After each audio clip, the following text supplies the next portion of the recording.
Hello good morning साथीहरू। हेर्नुहोस् है, मेरो यस्तो घाउ निस्केछ, यस्तो आगोले पोलेर पिल्सेको जस्तो। यस्तो यहाँ पनि छ, यता पनि छ, यता पनि छ, यता पनि छ।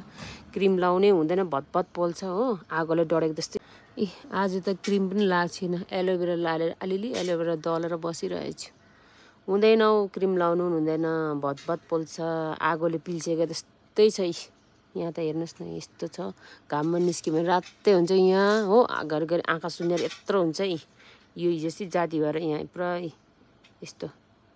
यतापट्टि चाहिँ यत्रो भएको थियो, अलिक जाती भएर यस्तो भएको छ। फेरि यहाँ आँखाको चाहिँ बन्दै जाती भएन, अन्त यहाँको अन्त यताको यहाँ पनि अलिअलि छ। के भएको यस्तो चाहिँ? के स्किन डिजिज भेटेको कि के भेटेको हो? मैले क्रिम पनि लगाएको छैन, आज त केही नलाएर बसेको। लाउनै त हुँदैन, पोलेर भतभत हुन्छ, अन्त नलाइदिएको नि बरु। यस्तो भएको छ है, के भएको? घाममा त अब निस्किनै भएको छैन हो।